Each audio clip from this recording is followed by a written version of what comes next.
నమస్తే. మనము త్రిపుర రహస్యం గురించి మాట్లాడుకుంటున్నాము. ఏంటి అసలు త్రిపుర రహస్యం అంటే ఏంటి? త్రిపుర అంటే 3, పుర అంటే 3 పురాలు. అంటే ఏంటి? 3 పురాలు దాటిన తర్వాత ఒక భగవత్ తత్వ శక్తి ఉన్నది.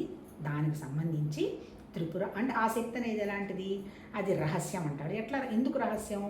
మనం దానికోసం గనక ప్రయత్నం గనక చెయ్యకపోతే భౌతికంగా ఉన్న విషయాలే సత్యం అనుకుంటూ తిరుక్కుంటూ ఉన్నప్పుడు మనకు అసలు ఆ రహస్యం కనుక్కుందాము అదేంటి అనేటువంటి వ్యవహారం కూడా మనకు అసలు అటువంటి ఆలోచన కూడా రాదు. కాబట్టి దాన్ని రహస్యం అన్నారు తప్ప విషయం రహస్యం అని కాదు.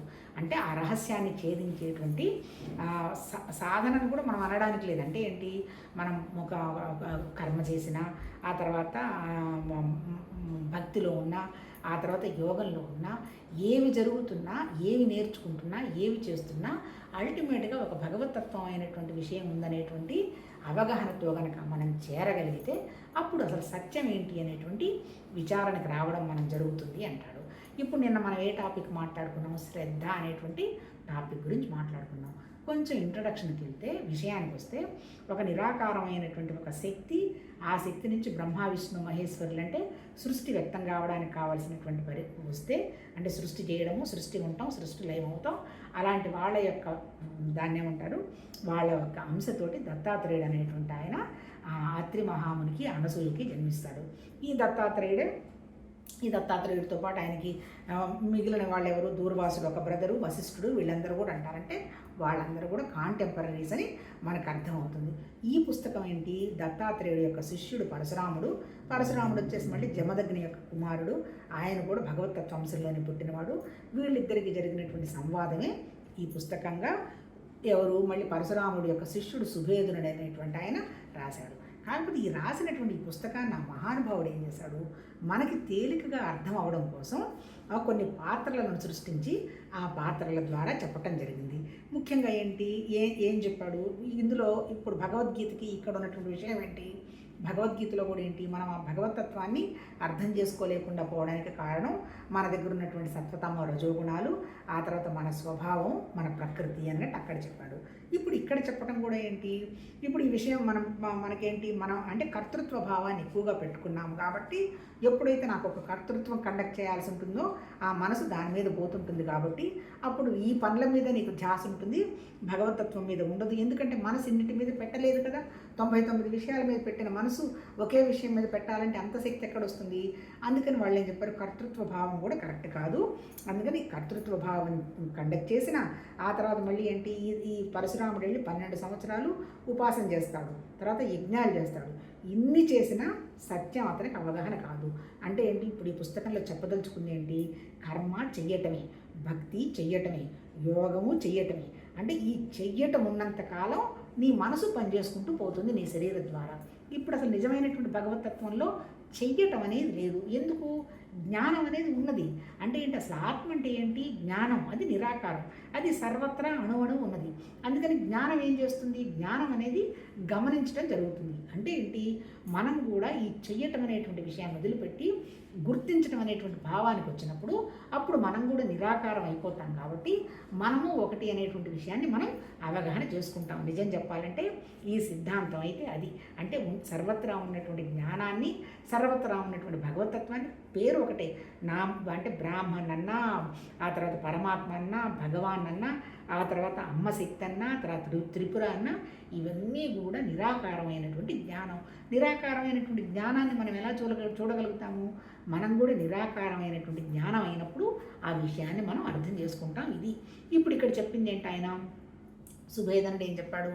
ఫస్ట్ ఏం చెప్పాడు? ఈ ఏదైనా సరే మనం ఏదైనా చెయ్యాలి అంటే ఆ మహత్తుని మనం నమ్మాలి. అందుకని ఈ పుస్తకంలో కూడా 3 పార్ట్స్గా రాశాడు. ఏంటి? ఫస్ట్ మహత్తు ఎవరిది? అమ్మ శక్తి త్రిపుర యొక్క మహత్తు. రెండొచ్చేంటి? అసలు జ్ఞానం అంటే ఏంటి? మూడోది వచ్చేంటి? చర్య. అంటే మనం ఆ విషయాన్ని అవగాహన చేసుకోవాలంటే ఎలా మనం ప్రాసెస్ చేయాలని. కాకపోతే ఏంటంటే ఈ త్రిపుర రహస్యంలో మహత్తు గురించి ఏదో కొంచెం చెప్పారు, చెప్పిందంతా జ్ఞానమే. చర్యకు సంబంధించినవి ఎక్కడ కూడా ఆ పుస్తకం ఆ మెటీరియల్ కనపడలేదుట. ఇప్పుడు ఇక్కడ ఏం చెప్తున్నాడు జ్ఞానంలో, ఇక్కడ ఏంటాడంటే ముందు నువ్వు విచారణ చెయ్యి. ఎప్పుడు నువ్వు విచారణ చేస్తావు? పరశురాముడికి ఒక నిర్వేదం వస్తుంది. ఏంటి? మన శ్రీరామచంద్రుడితో ఆట ఓడిపోతాడు. ఓడిపోయిన తర్వాత ఎంతసేపటికి ఇన్ని చేశానే నాకు శాంతి రావడం లేదని ఫీల్ అవుతాడు. అప్పుడు ఒక సత్సంగుడిని తో కాంటాక్ట్ అవుతాడు. ఆయన చాలా ఆనందంగా ఉంటాడు. ఈయన ఇంత ఆనందంగా ఉన్నాడు అంటే నీకు కూడా ఇంత ఆనందం వస్తుంది, ఓ దత్తాత్రేయుని కలువు అని చెప్తాడు. ఆయన్ని కలుస్తాడు. కలిసిన తర్వాత ఏం చెప్తాడు దత్తాత్రేయుడు, సరే నాయన నువ్వు కొన్నాళ్ళు ఉపాసన చేసిరమ్మంటాడు. చేసిన తర్వాత నాకు ఇంకా రాలేదయ్యా శాంతి అంటాడు. ఎందుకు నీకు శాంతి రావడం లేదు అంటే నీకు విచారణ లేదు, అసలు విషయం ఏంది అనేటువంటివి నువ్వు విషయాన్ని నువ్వు గ్రహించటల్లా. అందుకని విచారణ చెయ్యి. విచారణ చేయాలంటే నీకు ఎవరు ఉండాలి? నీ దగ్గర సత్సంగం ఉండాలి. నీ ఏదో ఆ సత్సంగంలో ఆయన కలిసావు కాబట్టి ఇక్కడ నన్ను కలుద్దామన్న ఆలోచన నీకు వచ్చింది. నువ్వు సత్సంగంలో పోవాలి అనే దాని గురించి చెప్తూ సత్సంగంలో మంచి ఏంది చెడేంది, మంచి వాళ్ళ సాంగత్యంలో ఉంటే మనం ఎలా ముందుకెళ్తాము, చెడ్డ సాంగత్యంలో ఉంటే మనం ఎలా వెనక్కి వెళ్తాము అని చెప్పడం జరిగింది. హేమచూడు అనేవాడు ఒక రాజు, భార్య అనే ఆమె హేమలేఖ, ఆమె చాలా సత్యవంతురాలు, జ్ఞాని. ఈయనకు బోధించడం మొదలు పెడుతుంది. ఏమయ్యా నువ్వు ఆనందం అనుకుంటున్నావు, ఆనందం ఇవన్నీ కూడా నీ మనసులోనే ఉన్నాయి. నీ మనసులో నువ్వు దాన్ని ఊహించుకుంటావు ఇంద్రియాలతోటి, అవన్నీ జరుగుతాయని ఆయన చెప్పిన తర్వాత ఆయన ఇంకా ఘర్షణ పడి నాకు విషయం చెప్పమంటే చెప్తాడు. అన్నిటికీ మూలమైంది ఏందయ్యా అంటే భగవతత్వం, నిరాకారమైనటువంటి భగవతత్వంతో సర్వత్రా ఉన్నది జ్ఞానమేనయ్యా, ప్రతి జీవిలో ఉన్నది జ్ఞానమేను. కాకపోతే ఈ జీవుల్లో ఏమొచ్చి పడింది? ఒక బుద్ధి ఉంది. బుద్ధి అనేది ఒక పొర. ఈ బుద్ధి వెళ్ళి అజ్ఞానం వల్ల ఏం చేసింది? మోహాన్ని ఏర్పాటు చేసుకుంది. ఈ మోహం వల్ల ఏమొచ్చింది? మనసు వచ్చి పడింది. ఈ మనసు ఎలా అయిపోయింది? ఈ మనసుకున్న లక్షణాలు ఏంటి? ఎంతసేపు చూసినా చంచలము. ఈ చంచలంతో పాటు 5 ఇంద్రియాలని, దాని పక్కన ఉన్నటువంటి ఇంద్రియాలను కూడా ఇబ్బంది పెట్టడం మొదలుపెట్టింది. దాని తర్వాత ఇంకా చపల చిత్తం అయిపోయింది. తర్వాత ఆశ పడిపోతుంది. ఎవరు? మన మనసే పడి ఈ రకరకాల శరీరాలు ఏర్పాటు చేసుకుంటూ పోయింది. ఇటు తిరిగి చివరికి ఇంకా ఏమీ లేక మళ్ళీ ఒక బుద్ధి తెచ్చుకుని నాకు ఎట్లా నేను ఇందులో నుంచి బయటపడాలా అన్న తర్వాత ఒక గురువును పట్టుకోనో లేకపోతే సత్సంగమో పుస్తకమో పట్టుకొని తనలోకి తను వెనక్కి వెళ్ళడం పెట్టింది. అల్టిమేట్ ఏంది? జ్ఞానం అనేది మన స్వరూపమేను, తగిలించుకున్నదంతా నాది అనేటువంటి మనసు ఆడుతున్నటువంటి నాటకం అనేటువంటి విషయం చెప్పింది ఆమె. సరే, కొంతవరకు ఆయన అర్థం చేసుకున్నాడు. ఇదంతా ఏంటి? మొదట ఏం చెప్పింది? సత్సంగం వల్ల ఏంటి? హేమ లేఖ వల్ల ఆయన బెనిఫిట్ అయినాడు. ఇప్పుడు ఈ మనసు, ఈ బుద్ధి ఉంది కదా, ఈ అజ్ఞానం అనేటువంటి ఒక చెడ్డను పట్టుకున్నందువల్ల వెనక్కి వెళ్ళిపోయింది. మళ్ళీ అజ్ఞానం అంటే ఏంటి? మనం తయారు చేసుకున్నటువంటి మన భావాలు, మన జ్ఞాపకాలే, ఇంతకంటే ఏం లేదు. ఇప్పుడు బుద్ధి ఏం చేయాలి? మనం తయారు చేసుకున్నటువంటి మన జ్ఞాపకాలు అవన్నీ కూడా పోగొట్టుకోవాలి. నిన్న అంతవరకు చదువుకున్న తర్వాత నెక్స్ట్ టాపిక్లో ఏం చెప్తాడు? ఆయన ఏమంటాడు? నువ్వు గబ్బరి తమాషగా చెప్తావులే, ఇవన్నీ అసలు చాలా, నువ్వు ఇంత చిన్నపిల్లవి, ఇదేందో బుద్ధి అన్నావు, తల్లి అన్నావు, గోంగూర అన్నావు, నాకేం అర్థం కాలేదు. ఇవన్నీ ఎట్లున్నాయంటే నువ్వు ఒక గొడ్రాలికి పిల్లలు పుడితే వాళ్ళంతా ఏదో పరిపాలన చేసి వాళ్ళు ఏదో సాధించినట్టుగా ఉంది తప్ప నాకు మ్యాటర్ అర్థం కాలేదని అంటాడు. ఏమయ్యా, నీకు మ్యాటర్ అర్థం కావాలంటే శ్రద్ధ ఉండాలి. శ్రద్ధ అంటే నీకు నమ్మకం ఉండాలి. నీకు నేను భార్యని, నీ మంచి కోరుకుంటానుగా, నీకు చెడ్డ కోరుకోను కదా అని చెప్తూ శ్రద్ధ గురించి ఏం చెప్తుంది? శ్రద్ధ అంటే ఎట్లా ఉండాలి? శ్రద్ధ గురువాక్యం మీద నమ్మకం, గురువు మీద నమ్మకం, సత్యం మీద నమ్మకం. ఈ 3 కనుక ఉంటే నీకు సత్యం అర్థం అవుతుంది అని నిన్న ఆమె చెప్పటం జరిగింది. సరే, ఇప్పుడు మనం 7వ చాప్టర్ వచ్చి నిన్న ఆయన ఏమడుగుతాడా అని. సరే, నాకు బాగానే అర్థమైంది, నేను నీ కంపెనీ రావడం నాకు చాలా అదృష్టం, అసలు ఏంటి భగవతత్వం గురించి ఏదో చెప్పు అంటాడు. నిన్న అంతవరకు ఆగిపోయింది. ఈరోజు అసలు భగవతత్వం అంటే ఏంటి, ఈశ్వరుడు అంటే ఎవరు, ఆత్మ అంటే ఏంటి, జ్ఞానం అంటే ఏంటి అనేటువంటి విషయాలుగా ఈ చాప్టర్ నుంచి మొదలైంది. ఎన్ని రోజులు నడుస్తుందో చూద్దాం. ఇప్పుడు అడుగుతాడు. అప్పుడు అడిగినప్పుడు ఏం చెప్తాడు? సరే, నిన్న చెప్పాడు కదా, శ్రద్ధ అంటే గురువాక్యం మీద, గురువు మీద, సత్యం మీద శ్రద్ధ ఉన్న వాళ్ళకి మాత్రమే అర్థమవుతుంది అని ఆమె చెప్పింది. ఇప్పుడు ఈయనేమంటాడు? నువ్వు చెప్పావు నిన్న బాగుంది, ఏంటి మరి కొంతమంది రాముడు దేవుడు అంటారు, కొంతమంది ఏమో శివుడు దేవుడు అంటారు, కొంతమంది ఏమో కృష్ణుడు దేవుడు అంటాడు, కొంతమంది వెంకటేశ్వర స్వామి దేవుడు అంటారు, కొంతమంది ఏంటి? ఇప్పుడు ఇది ఎప్పుడు ఈ ప్రశ్న వేసింది ఈయన? ఈ పుస్తకం రాసింది ఎప్పుడు? 1936లో రాశాడు. అంటే ఇంగ్లీష్లో ట్రాన్స్లేట్ చేసింది. మరి అంతకుముందు మళ్ళీ 1831లో ఈ పుస్తకం పబ్లిష్ అయింది తమిళంలో. అంటే ఏంటి? ఇది ఒక 200-300 సంవత్సరాల నాడే రాసున్నారు. ఇంకా చెప్పాలంటే ఇప్పుడు ఈ అద్వైత వేదాంతం అంతా డెవలప్ చేసిందంతా శంకరాచార్య గారు కాబట్టి శంకరాచార్య గారికి ఎవరైనా కాంటెంపరీ కూడా అయ్యున్నారేమో. అంటే ఏంటి? ఈ భౌతికంగా కనపడుతున్నటువంటి కోరికలు, మన మనసు చేస్తున్నటువంటి నాటకాలు అప్పుడు కూడా ఉన్నాయన్నమాట. అంతే కదా. ఇప్పుడు గురువు మీద ఇవన్నీ కూడా శ్రద్ధ ఉండాలి. ఎవరికైతే శ్రద్ధ ఉంటుందో వాళ్ళకి అర్థమవుతుందే చెప్తాను నేను. ఈ మనసు ఉందే, ఈ మనసు ఎలాంటిది? ఒక కోతి లాంటిది. ఈ కోతి కూడా ఎలా ఉంటుంది? కళ్ళు తాగింది. కళ్ళు తాగిన తర్వాత దీనికి ఒక తేలు కొట్టింది. మరి పోతే ఒక నిమిషం నిలబడదు. తర్వాత దీనికి తోడు కళ్ళు తాగింది. తర్వాత దీనికి తేలు కొట్టింది. మరి ఒక్క క్షణమన్నా గంతు లేకుండా నిలబడుతుందా? ఎక్కడ గంతు లేస్తుందో దానికే తెలియదు. అలాంటి మనసు మనది. అలాంటి మనసున్న వాళ్ళకి ఎవరికైనా ఏదైనా ఇదిగోనయ్యా ఇది గురువాక్యం ఇలా ఉంది, శాస్త్రం ఇలా ఉంది, ఆ తర్వాత సత్యం అంటే ఇది అని చెప్తే ఏమన్నా అర్థం అవుతుందా? చిన్న విషయాలే ఒక 2 నిమిషాలు కూర్చొని అర్థం చేసుకోలేరు. మరి అలాంటప్పుడు భగవతత్వాన్ని ఎలా అర్థం చేసుకోగలుగుతారు వీళ్ళు? అందులో ఇలాంటి మనసున్న మనుషులం. ఇప్పుడు పిల్లలు కూడా అంటుంటారమ్మా అరగంటలు గంటలు చెప్తే ఇవాళ రేపు ఎవరు వినరమ్మా అంటున్నారు. నిజమే, రీల్స్ కల్చర్ వచ్చేసింది. రీల్లో ఒక్కసారి బుర్ర పెట్టి కూర్చొని ఆలోచించండి. రీల్ తిప్పిన తర్వాత ఒక గంట రీల్స్ చూసిన తర్వాత మళ్ళీ ఇలా క్లోజ్ చేసి చూసుకోండి, ఏమి మీ బ్రెయిన్ క్యాచ్ చేసిందో మీకు అర్థమవుతుంది. అంటే 8 సెకండ్ అంటే మన ఎంత బిజినెస్ నడుస్తుందంటే ఎంత మోసం చేస్తున్నారంటే ప్రపంచంలో. మనకి కొద్దో గొప్ప కనుక జ్ఞానం లేకపోతే మనము అసలు ఇప్పటికే మనం ఈ మనసుతోటి వీటితోటి మనం గోల ఉన్నాం. ఇంకా వెనక్కి వెళ్ళిపోతాం. అలా ఉందన్నమాట ప్రస్తుత పరిస్థితులు. అంటే ఏంటి, అప్పుడు మనకి ఎంత స్ట్రాంగ్ మైండ్ ఉండాలి అనేటువంటి విషయంగా ఆ మహాతల్లి అప్పుడే చెప్పారంటే మరి ఇప్పుడు సంగతి ఆలోచించుకోండి. 24 గంటలు రీల్స్, 24 గంటలు బయట ఆహారాలు, ఎంత భౌతికంగా ఎంత స్థితికి వెళ్ళామో తెలియనంత అట్రాక్షన్ ఇప్పుడు మన దగ్గర ఉంది. ఇప్పుడు మన ఇలాంటి పరిస్థితుల్లో మన మనసును పట్టుకోవటం ఎంత కష్టమైన పని. నేను ఇంటర్నెట్ వచ్చిన కొత్తల్లో కూడా నేను ఏదో ఒక విషయంలో మా పాపతో అన్న ఏంటి ఇలాంటి పిచ్చివన్నీ వస్తున్నాయిరా అంటే, అమ్మ రిమోట్ నీ చేతుల్లోనే ఉంది, దాన్ని పట్టుకోవాల్సింది నువ్వే, అందువల్ల అవి ఎక్కడ వస్తున్నాయి ఇక్కడ వస్తున్నావు అనేటువంటి విషయం నీకు లేదు. అంటే చాలా కష్టం అమ్మ ఇవాళ రేపు మనసును పట్టుకోవడం అని ఇంటర్నెట్ వచ్చిన కొత్తల్లోనే నాకు ఈ మాట అందింది. అప్పటి నుంచి ఏంటి, ఎప్పుడన్నా చూస్తాం రీల్స్ చూడనంత గొప్పవాళ్ళమని నేనేం చెప్పను. వెంటనే రియలైజ్ అవ్వాలి, ఏం నేర్చుకున్నాం ఇందులో, ఏం లేదు కదా అని దాంట్లో నుంచి బయటికి రావాలి. అంటే ఏంటి అర్థం, ఇప్పుడు భగవతత్వ సాధనంతా చెప్పింది ఆ మహాతల్లి. ఎవరు హేమలేఖ ఇప్పుడు భర్తకి చెప్పింది కూడా మనసును మనం ఎలా కాపాడుకోవాలనే విషయాన్నే చెప్పింది. అంటే ఏం చెప్పింది ఇందులో, ఇలాంటి కోతి అయినటువంటి మనసుకి జ్ఞానం ఏమన్నా అర్థమవుతుందా? ఎందుకు ఇట్లా ఇది కోతిలాగా ప్రవర్తిస్తుంది? ఇలా కోతిలాగా ఉన్నటువంటి మనసుకి చిన్న విషయాన్ని అర్థం చేసుకోలేదు, అంతే కదా. నాకు ఒక ఇబ్బంది వస్తుంది, ఎందుకు ఇబ్బంది వస్తుంది, నేను ఎందులో నుంచి బయటపడాలనేటువంటి విషయానికే వెంటనే వెళ్ళలేనటువంటి పరిస్థితుల్లో ఉన్నప్పుడు అంత భగవతత్వ జ్ఞానానికి వెళ్ళగలిగినటువంటి స్థితి ఈ మనసుకు ఉంటుందా అనేటువంటి విషయం చెప్తూ మనసుకు ఉన్నటువంటి లక్షణాలు ఏం చెప్తుంది. మనసుకు ఫస్ట్ చంచలత్వం, అంతే కదా. నిన్న మనం చదువుకున్న కథలో అదే కదా. అంటే ఏంటి, అన్స్టడీ, చచ్చిన కదలకుండా కూర్చునేటువంటి శక్తి దానికి లేదు. రెండోది ఏంటి, చంచలత్వంతో పాటు చపలం, అటు పరిగెడదాం ఇటు పరిగెడదాం అనేటువంటి లక్షణం. మూడోది వచ్చేంటి స్ట్రాంగ్, అంటే నాదే కరెక్టు అని తప్ప అందులో నుంచి పొరపాటు కూడా నాది కరెక్ట్ కాదేమో అనేటువంటి విషయంగా రాలేదు. అంటే ఇలాంటి లక్షణాలన్నీ మనసుకున్నాయి. ఇప్పుడు ఈయన అడిగింది ఏంటి, హేమచూడుడు ఏమడుగుతున్నాడు, అసలు ఏది కరెక్టు, ఇన్నున్నాయి కదా అంటాడు. మరి అప్పుడే అన్నున్నాయి కదా, మరి ఇప్పుడు చూడండి అంటే ఏంటి, ఎన్ని మిషన్స్ ఉన్నాయి. ఇప్పుడు క్రిస్టియానిటీ బోలెడు మిషన్స్ ఉన్నాయి, ముస్లిమ్స్, ఆ తర్వాత మనకి ఇప్పుడు హిందువుల్లో కూడా ఎన్ని, ఆ తర్వాత ఏంటి శివుణ్ణి పూజ చేసేవాళ్ళు, విష్ణుమూర్తిని పూజ చేసేవాళ్ళు, తర్వాత ఏంటి శాక్తాయనులు అమ్మవారిని పూజ చేసేవాళ్ళు. ఇవి కాక మిషనరీస్. మిషన్ అంటే ఏంటి, మిషన్ అంటే ఇప్పుడు ఇక్కడ ఈ అద్వైత వేదాంతంలో చెప్పేది మిషనరీ అనరు. అంటే మిషనరీస్ అని ధర్మ ప్రచారం కాదు, మనమెవరో తెలుసుకోమంటారు. మనమెవరో కనుక మనం తెలుసుకోగలిగితే నీకు ప్రపంచం అర్థమవుతుంది. ఆ తర్వాత ఇంకొకటి ఏంటి, భగవతత్వం కూడా అర్థమైపోతుంది అంటారు. ఆ తర్వాత ఇంకోటి ఏమంటాడు, ఏంటి అసలు ఇప్పుడు అడుగుతాడనమాట, మరి నిజంగా చెప్పు భగవతత్వం ఏంది నాకు ఒకసారి చెప్పంటాడు. ఇందులో చెప్పటానికి ఏందయ్యా, భగవతత్వాన్ని నేను నా నోటితో నీకు నేను చెప్పలేను, అది చెప్పేది కాదు. ఆ పోనీ నాకు చూపిస్తావా అంటావు, చూపించేది కాదు, అది ఎవరికి వాళ్ళు గ్రహించుకోవాల్సిందే అంటాడు.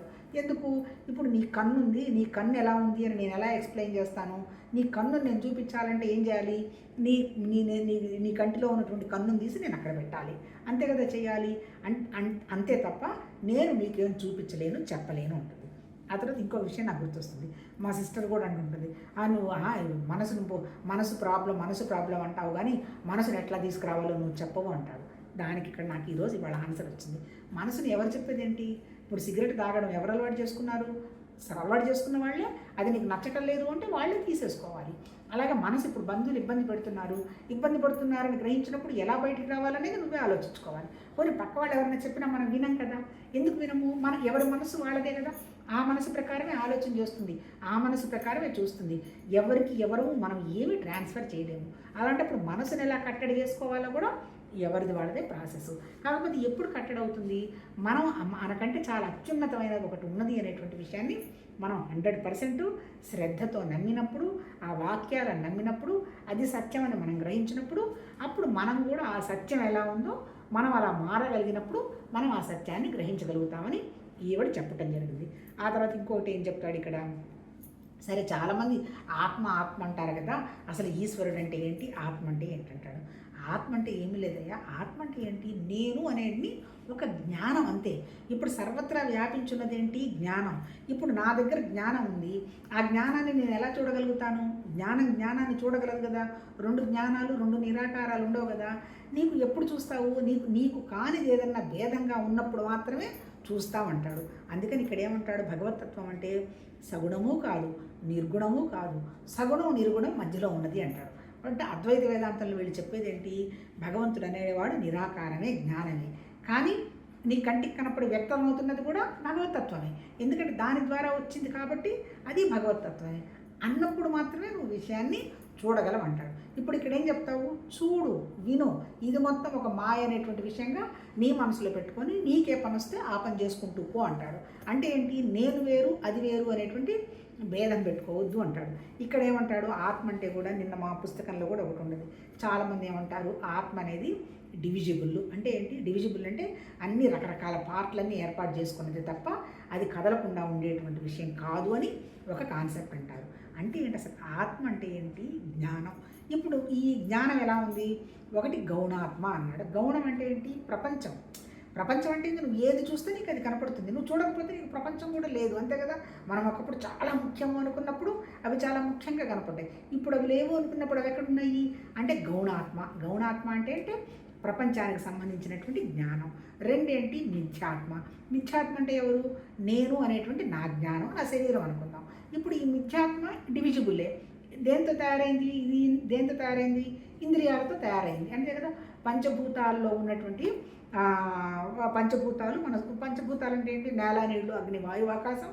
దాని లక్షణాలు వచ్చేంటి, మన శరీరానికి సంబంధించి ఎలిమెంట్స్ అంటారు, భూతాలు అంటారు. ఎలిమెంట్ అంటే ఒక పదార్థం. ఇప్పుడు మన శరీరం కూడా ఏంది, మట్టి ఉంది, ఇందులో నీళ్లు ఉన్నాయి, అగ్ని ఉంది, గాలి ఉంది, ఆకాశతత్వం ఉంది. అలాగే లోపల ఉన్నటువంటి నా సూక్ష్మ శరీరం అంటే ఏంటి, నా ప్రాణము, నా మనస్సు. ఈ ప్రాణం అంటే ఏంటి, ఇది రజోగుణం. దీని దగ్గర ఏమున్నాయి, మన దగ్గర ఉన్న కాళ్ళు, చేతులు, ఇవన్నీ కూడా కర్మేంద్రియాలు, అది పంచభూతాలకు సంబంధించినవి. మళ్ళీ జ్ఞానేంద్రియాలు అన్నాడు, అవి కూడా పంచభూతాలకు సంబంధించినవి. ఏంటి, శబ్ద, స్పర్శ, రూప, రసగంధ.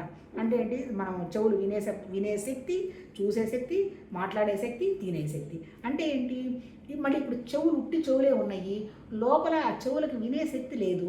చెవులు ఉంటాయి అంతేగాని లోపల చెవులు వినపడదు.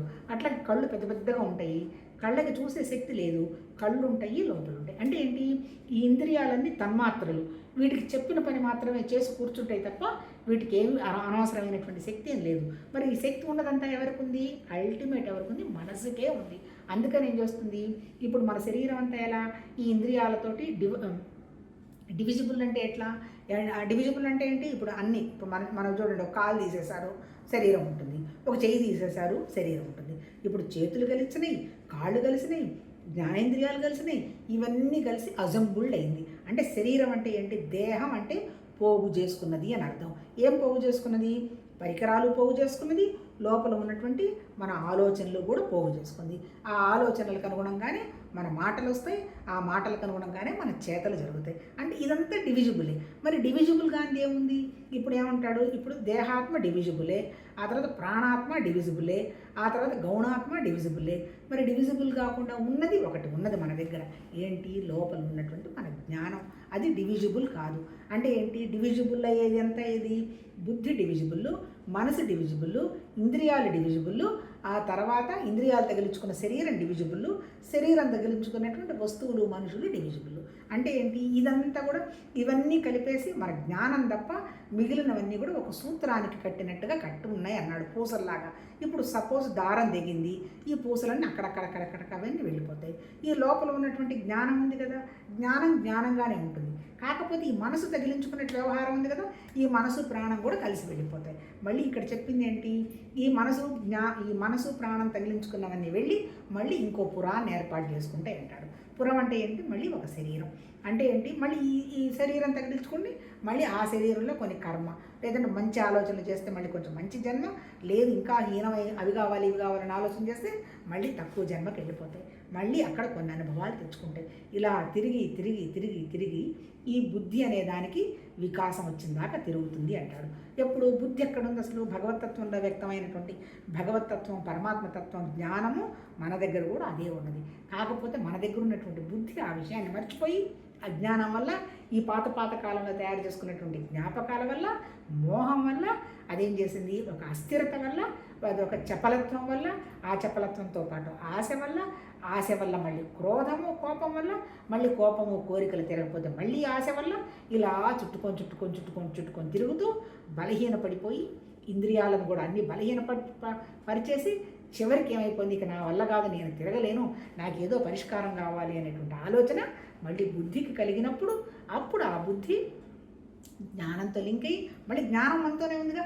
మనతో 24 గంటలు తిరుగుతున్నది జ్ఞానం. కానీ మనం అసలు జ్ఞానాన్ని మర్చిపోయాం. జ్ఞానం అంటే భగవతత్వమే, దానికి మనకేం తేడా లేదు. ఆ అమ్మతత్వాన్ని మర్చిపోయి ఈ బుద్ధి ఎట్లా చెప్తే, ఈ బుద్ధి మనసు ఎలా నాటకాలు ఆడిస్తే ఇంద్రియాలతో ఆడుతూ అది కావాలి ఇది కావాలని పరిగెడుతూ అదే శాశ్వతం అనుకుంటూ తిరుగుకుంటూ ఉన్నాం. ఇప్పుడు ఎప్పుడైతే బుద్ధికి కొద్ది గొప్ప జ్ఞానం వచ్చిందో అప్పుడు జ్ఞానం వెంటనే మళ్ళీ రియలైజ్ అయ్యి, అమ్మ ఇదిగోపో నీకు ఒక మంచి భర్తను పరిచయం చేస్తాను పదమని. భర్త అంటే ఏం లేదు, మళ్ళీ ఒక గురువుని చూపిస్తే అది కొద్ది విషయాన్ని గ్రహించి, ఓహో ఇది తప్ప ఏమీ నాకు లేదని, తర్వాత ఈ అవిద్యని చంపేసి, తర్వాత ఇంకోటి ఏంటి, మనసుని చంపేసి ఇంద్రియాలను బ్యాలెన్స్ చేసేసి, ఎందుకంటే ఇంద్రియాలు ప్రాణం ఎప్పుడు ఉంటాయిగా, ఇంద్రియాలు ప్రాణం మనసుని వీటన్నిటిని బ్యాలెన్స్ చేసి ఈ ఆశని, చపలత్వాన్ని, చంచలత్వాన్ని అన్నీ చంపేస్తుంది అంటాడు. ఇప్పుడు ఏం చెప్తుంది ఈ తల్లి, ఈ హేమలేఖ? నాయన నువ్వే ఆ జ్ఞానం, నువ్వు తప్ప ఇంకోటి ఏమీ లేదు, నువ్వే ఆ భగవతత్వం. ఈ భగవతత్వాన్ని నువ్వు మర్చిపోయినావు. ఇప్పుడు నువ్వు గ్రహించాల్సిందేంటి? దాన్ని నువ్వు గ్రహించాలి. అది ఎలా గ్రహించాలి మళ్ళీ అడుగుతాడు. నేను ఎలా గ్రహించానో నీకు చెప్తాను ఆ విషయం, ఎందుకంటే నేను చూపించలేను, అంటే నా వల్ల కాదు, నేను చూపించలేను, నువ్వే ఎలా గ్రహించాలో నీకు నేను చెప్తాను అని చెప్తుంది. రేపు కంటిన్యూ చేద్దాం ఎట్లా మనం ఆ భగవతత్వాన్ని గ్రహించాలన్నది. వండర్ఫుల్ టెక్స్ట్ అబ్బా, భగవద్గీతలో కూడా చెప్పారు. కాకపోతే ఇంకా ఏంటి, మనకు వస్తున్నటువంటి డౌట్స్ అంతే కదా. ఇప్పుడు మనం అక్కడికి పోతున్నాం అంటారు, ఎక్కడికి పోతే వాళ్ళు మాదే కరెక్ట్ అంటారు. ఇప్పుడు మనకే చూడండి, ఎవరు మన పత్రిజీ దగ్గరికి వెళ్తారనుకోండి, అసలు ఇది తప్ప శ్వాస మీద ధ్యాస తప్ప ఇంకొకటి ఏమీ లేదు, ఎన్నో వేల జన్మల పుణ్యం ఉంటే తప్ప మనం ఇక్కడ చేరడం జరిగింది అంటారు. అట్లాగే మళ్ళీ ఆర్ట్ ఆఫ్ లివింగ్ రవిశంకర్ దగ్గరికి వెళ్ళండి, మేము అసలు పూర్వజన్మ సుకృతం ఇక్కడ ఉండబట్టి మేము అసలు ఎంత అనుభవిస్తున్నామో అదేదో చెప్తారు, సుదర్శన్ క్రియో ఏదో, దీన్ని మించింది లేదంటారు. ఆ తర్వాత మళ్ళీ ఇంకొకటి ఎవరు, బ్రహ్మకుమారీస్ దగ్గరికి వెళ్తే అసలు బ్రహ్మ బాబా అసలు ఆయన్ని మించిన వాళ్ళు లేడు, మేము ఎన్నో చేసుకున్నాం కాబట్టి ఇక్కడికి వచ్చామని వాళ్ళు అంటారు. ఆ తర్వాత మళ్ళీ కర్మ చేసేవాళ్ళు ఉన్నారు, భక్తి అన్నారు. ఆ తర్వాత మళ్ళీ ఇంకా అద్వైతులు, ఎవ్వరు అన్నానండి, మా అంత వాళ్ళు లేరు, మేము పూర్వజన్మ పుణ్యం అంటారు. అఫ్కోర్స్ అయి ఉండొచ్చు, కానీ అల్టిమేట్ ఏంటి, నువ్వు ఇక్కడ చెప్పింది ఏంటి, నువ్వు ఎంత చేసినా, ఎంత ఉన్నా, ఎంత భక్తి ఉన్నా చెయ్యటము అనే పని వచ్చింది అంటే నీ మనసు పనిచేస్తుంది. మనసు పనిచేసినంతసేపు ద్వంద్వాలే, ఇది మంచిది కాదు, వాళ్ళు మంచివాళ్ళు కాదు, వీళ్ళు మంచివాళ్ళు కాదు, వీటిలో నుంచి మనం బయటపడలేము. అందుకే యోగ భ్రష్టులు అన్నాడు, కర్మ భ్రష్టులు అన్నాడు, భక్తిని కూడా తీసేశారు. కాకపోతే జ్ఞాన భ్రష్టులని అనలా. ఎందుకు? జ్ఞానంలో చేయటం లేదు, జ్ఞానంలో నువ్వు గ్రహించటం ఉండడమే ఉంది అనేటువంటి విషయంగా చెప్తూ అసలు రేపు ఈశ్వరతత్వం ఏంటి, భగవతత్వం ఏంటి, ఆత్మ అంటే ఏంటి అని రేపు వివరంగా చెప్పబోతుంది. రేపు చూద్దాం. నమస్తే.